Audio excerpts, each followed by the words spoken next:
Bonjour et bienvenue dans la chaîne Saline Blossom. Alors j'ai aujourd'hui de magnifiques roses qu'on m'a offert, donc je voulais vous en faire profiter parce qu'elles sont vraiment magnifiques et la rose représente pour moi la beauté. Donc voilà, c'est vraiment, voilà, je voulais partager avec vous ce symbole de beauté et j'espère que cela vous apporte aussi de la beauté dans votre vie. Alors, ce mois-ci, nous allons parler du mois du chien d'eau, donc qui est représenté par Ren Shu. Le mois du chien d'eau qui commence en 2023 en tout cas, le 8 octobre. Je parle des dates chinoises qui correspondent au 8 octobre jusqu'au 7 novembre de cette année. Donc on va faire un shift énergétique à ce moment-là. Et donc là, je voulais vous faire un petit topo sur les prévisions du mois d'octobre.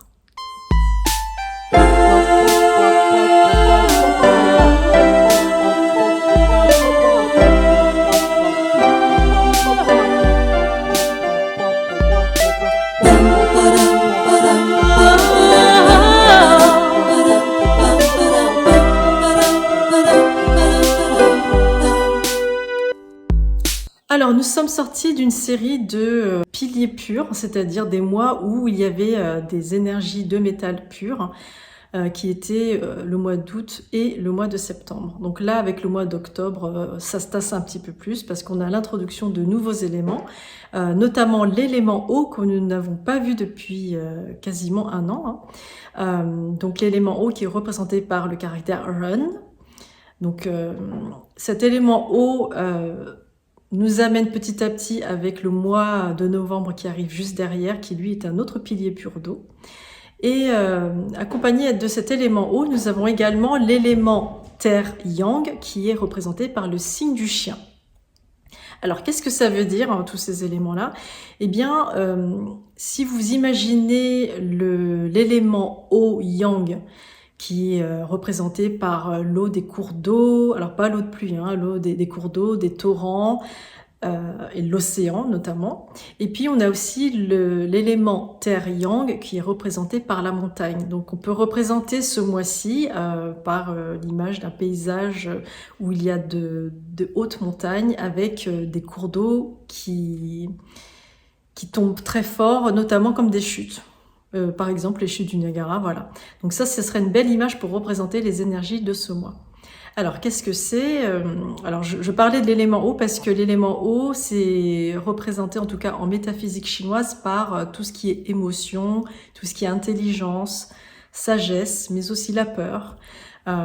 C'est caractérisé par la communication également, les voyages. Et donc, on peut avoir ce mois-ci des tendances vers ces thèmes-là. Et qu'est-ce qui se passe avec l'élémentaire? Donc, ce sont deux éléments yang qui entre guillemets, s'affrontent. C'est un moment où les choses commencent à marquer, les énergies commencent à marquer des changements autour de soi. Ce sont des changements qui auront lieu malgré soi, des changements presque forcé. Voilà, on n'a pas trop le choix, on est pris par les énergies et j'ai envie de dire, je peux même citer l'expression anglaise qui dit « go with the flow », qui signifie aller dans le sens des choses, le sens des énergies. Et en fait, comme vous le savez, on ne peut pas retenir une cascade. Hein. S'il y a des choses qui doivent arriver, elles doivent arriver. Alors à ce moment-là, il vaut mieux aller dans le sens du courant plutôt que de se laisser emporter par les circonstances. Bien entendu, c'est une analogie. C'était pour vous expliquer picturalement ce que cela signifiait. Le mois d'octobre est aussi un mois où on aura pas mal d'occasions pour créer ses propres richesses. C'est-à-dire, il y aura des opportunités qui se présenteront par-ci, par-là, pour les personnes qui souhaitent développer, par exemple, leurs affaires, hein, que ce soit une entreprise ou s'ils veulent vendre des choses ou leurs services. Il y aura pas mal d'opportunités de rencontrer également des gens. Pourquoi je dis ça? Parce que quand je dis rencontrer des gens, c'est plutôt dans le côté réseauté.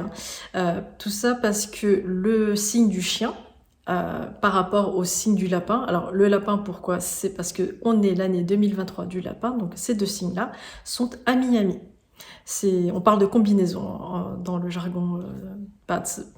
Et donc, ça signifie qu'il y aura de la facilité dans le réseautage, dans la rencontre avec des personnes qui pourraient être clés dans l'accomplissement de vos projets. Et en parlant d'accomplissement, c'est aussi un mois où, si vous savez longtemps que vous tourniez autour du pot pour vous mettre en avant, parce que vous avez les compétences, hein, je précise bien ça parce qu'on peut se mettre en avant, mais si on n'est pas compétent dans une matière, c'est pas le moment de le faire. Mais si vous avez les compétences et que vous attendiez le bon moment pour enfin vous mettre en avant et faire savoir ce que vous savez faire, ce que vous valez, c'est le moment de le faire parce que les énergies du mois soutiennent les personnes ambitieuses, les personnes qui veulent se mettre en avant et surtout qui montrent du leadership. Donc, il faut avoir quand même l'envie de mener une équipe, de mener un projet et d'avoir cette motivation, cette force. En tout cas, vous l'aurez un peu plus facilement parce que les énergies supportent le leadership. Les mots-clés de ce mois-ci sont également le pouvoir et l'autorité.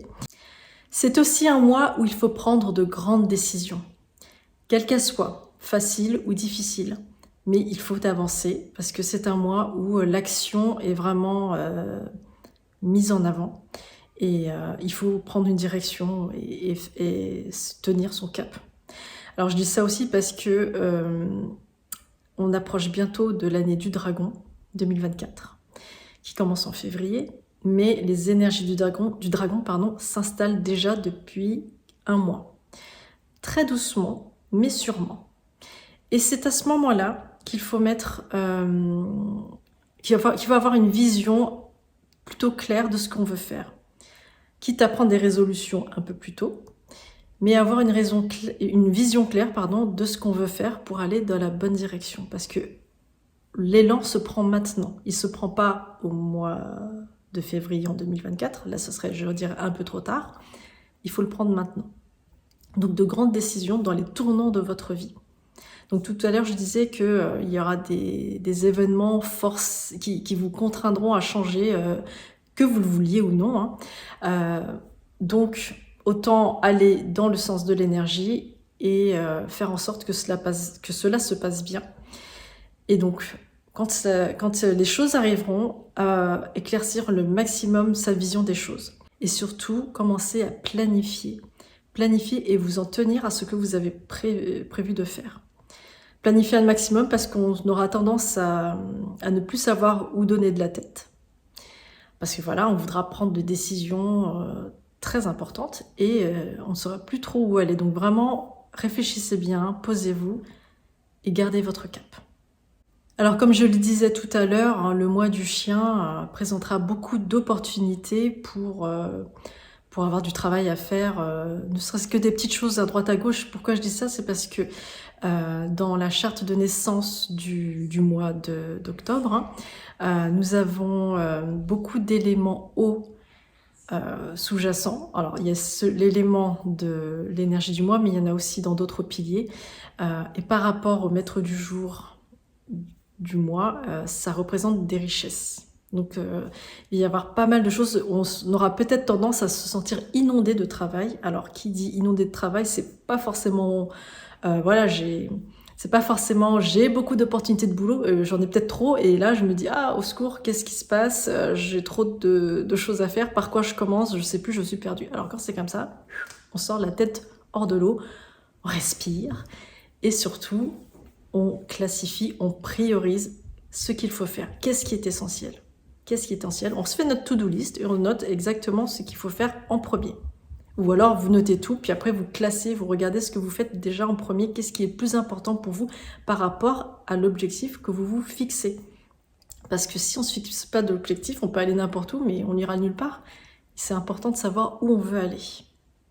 Alors avec toutes ces opportunités de travail ou toutes ces tâches, toutes ces choses qui vous tombent au-dessus, il est très important de ne pas s'épuiser à la tâche et de prendre vraiment du recul, de vraiment trouver la force en soi, de vraiment se concentrer sur ce qui importe.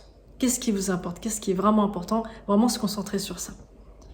Et laissez-vous guider par votre intuition parce que comme je vous le disais, les éveils se font de plus en plus. C'est un éveil collectif de tous et vous verrez de plus en plus de choses arriver très vite. En tout cas, moi, ce qui me concerne, je vois des manifestations de plus en plus rapides par rapport à avant. Donc, c'est peut-être le cas également pour vous. Bon, voilà, quand on parle d'accélération, c'est ce genre d'accélération également. Alors, si vous voulez prendre le lead sur des sujets au travail, par exemple, faites-le si vous sentez que vous avez confiance en vous, que vous avez les compétences, parce que c'est vraiment le moment où vous pouvez vous mettre en avant. Alors, quand je dis ça, c'est pour, on va dire que c'est une énergie générale qui peut aider chaque personne. Et quand on dit chaque personne, cela pourrait aider n'importe quel type de personne. Donc, il se pourrait que vous trouviez également des gens qui sortent entre guillemets de l'ombre parce qu'ils n'ont pas l'habitude d'être mis en lumière et qui commencent à faire des beaux discours. Alors, les beaux discours, c'est génial. Il y a du bon et du moins bon. Donc, ce que je vous invite à faire, c'est d'utiliser votre discernement pour vraiment détecter, en tout cas intuitivement, les intentions qui se cachent derrière les beaux discours. Parce qu'il y a un peu de tout, hein, comme je disais. Voilà, en tout cas, j'espère que ces prévisions pour le mois du chien d'eau vous auront aidé. En tout cas, on se rapproche doucement mais sûrement de l'année du dragon et surtout de la période 9.